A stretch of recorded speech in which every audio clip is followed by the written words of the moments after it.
Okay, I am doing a cord cutting tutorial because somebody requested it, and so I figured I'll just go ahead and do it so that, because it's too hard to explain to someone, so I decided to go ahead and make a video for the whole group, and that way that this person can also see this tutorial and learn something from it. So what you're going to need, and this can vary depending on what kind of cord cutting you're doing. So whether it be a family situation, a love interest situation, friendships, somebody that you work with, the color of the candle is going to matter. So if it's love, you're going to do red. Never do pink because that's for passion, but red represents love. If it's a family member, you can use white. If it's somebody that you really hate, you can use black or brown. It really just depends. If you're cutting ties with a company, you would use blue for business. If it's some kind of financial provider and there's no love there, that would be orange, gold, green, some of those colors. Okay, so as an example, we're going to do a love situation. So we're going to need 2 red candles. Now, you can also switch the colors of the candles. If you want to be white, white stands for purity. You're cutting cords from this person. You do want to become pure from this situation. So you can use a white candle. But the target should always be the color of the situation.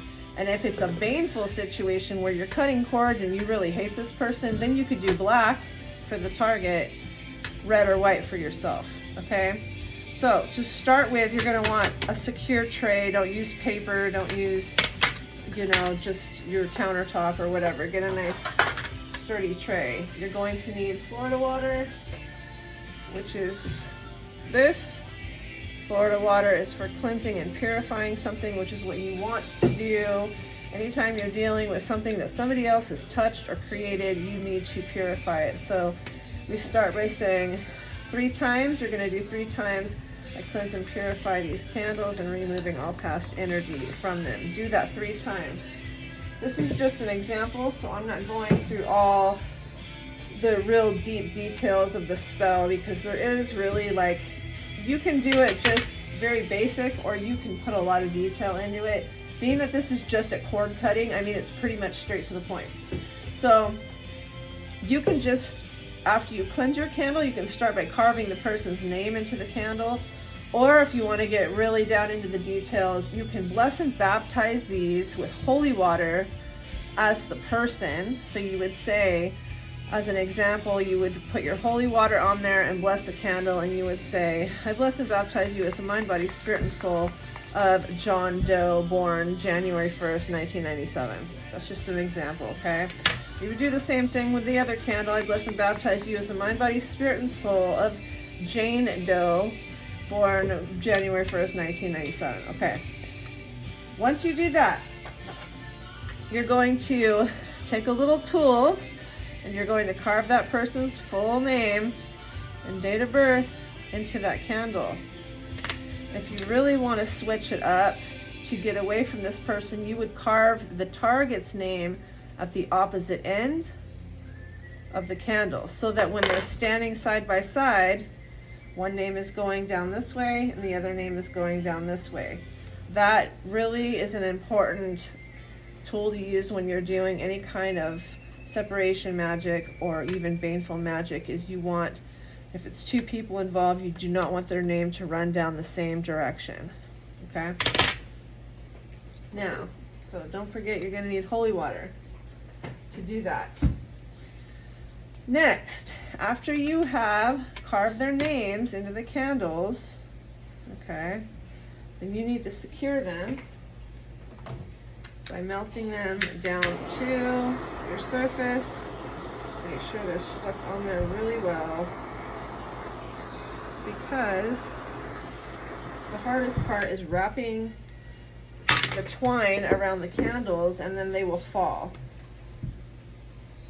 Okay? They'll fall, and then it just creates a big old disaster. You're going to be frustrated and all of that. So Get those candles secured. If you have to, I like to tell people to keep a working candle on your altar. So like if you're going to be doing stuff and it's not going to take more than, or if it's going to take more than a couple minutes, have a working candle on your altar, preferably one that is corresponding to the work that you're doing. So if you're doing love work, you'd want a red candle, curse work, a black candle, protection work, white, okay? So get a working candle right before you start all your work and start laying out all your supplies. Get a working candle going because you want it to be hot so that there's wax in there that you can pour on your candles. If you need like a large amount of wax to secure these, you can have that candle to help you work rather than try to melt these all down and then ruin them, okay?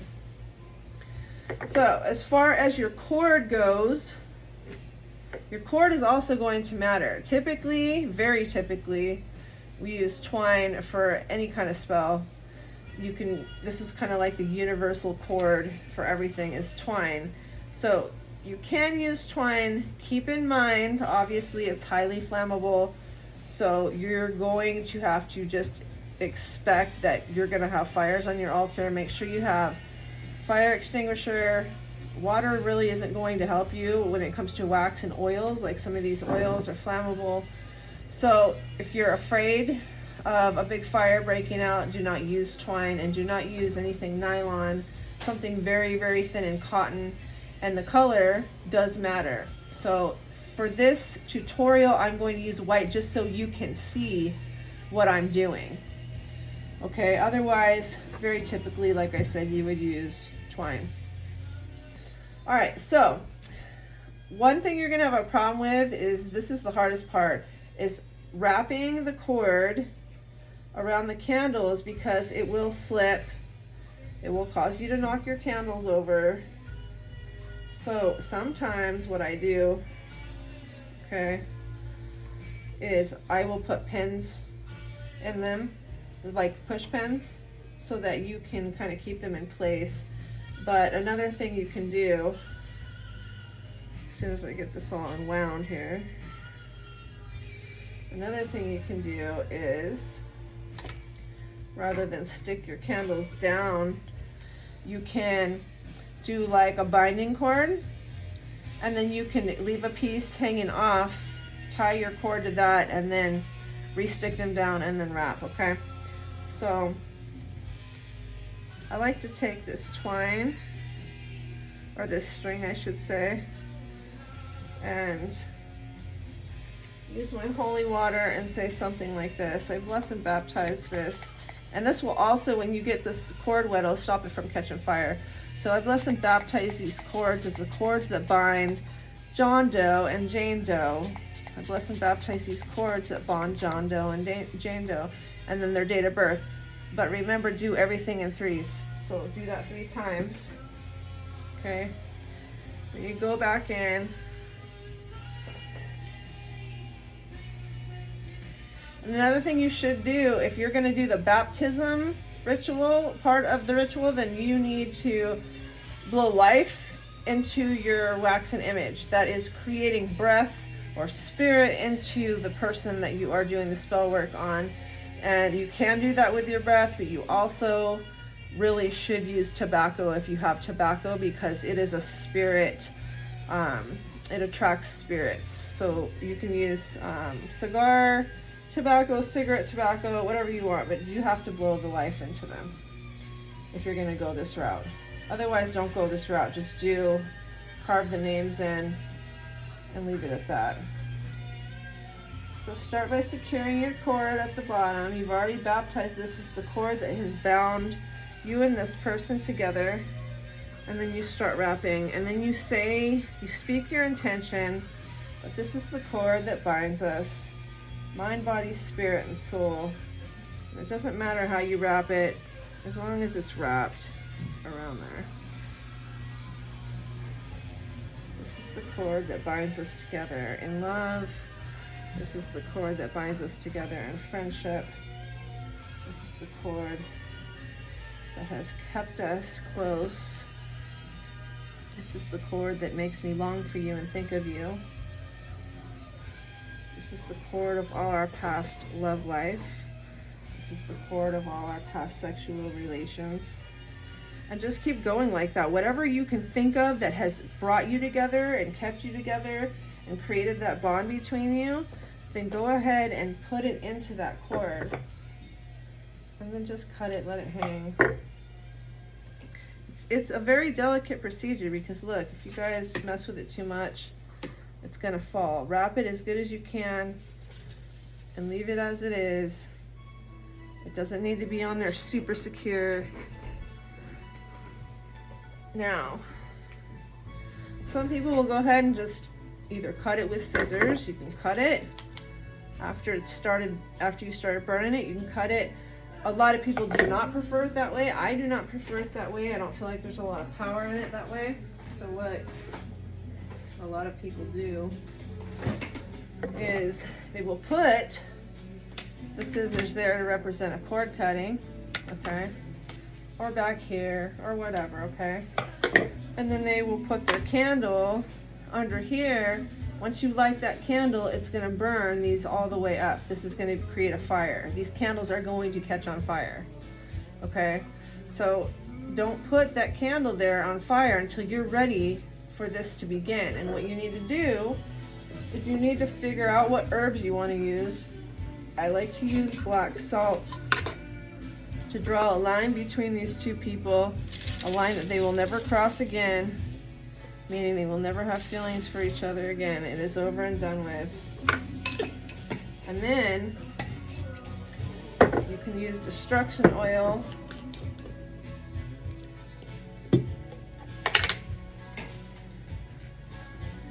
Providing it's not too baneful. You don't want to get it on yourself, okay?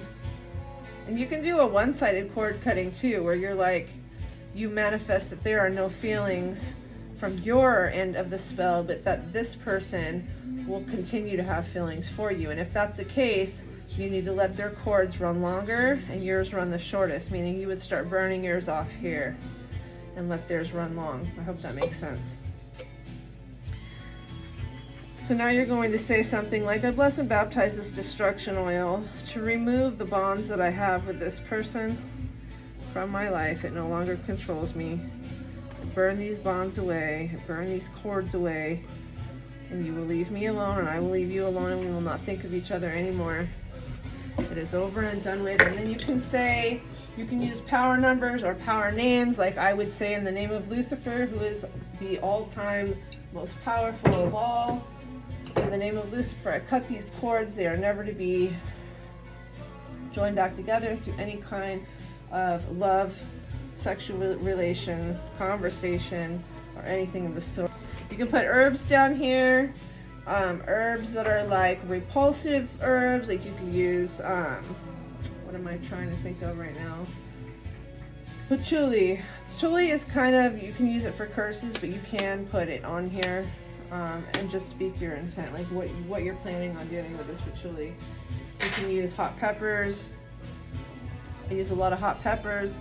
If you want this person to cry over you, you can use onion. If you want to sour this relationship, you can put lemons or you can drip the juice.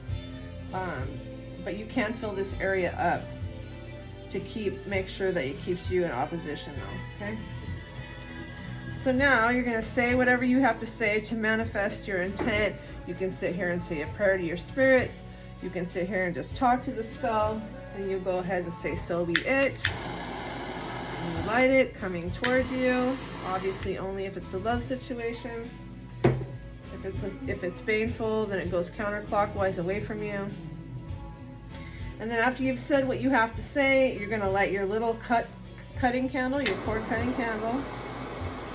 Now this is going to happen fast, so once I push it under there, say what you got to say and then say so be it. Now like I said, if you want the cord cutting to be in your favor and not in theirs, meaning that they will still long for you, but not you won't long for them, then you will put it closer to you. So if that's what you decide to do, it'll burn from this end. But in this case, we're going to do a mutual cord cutting, so we'll say, and now these cords are cut in the name of Lucifer, so be it. Okay, you see that they're starting to burn.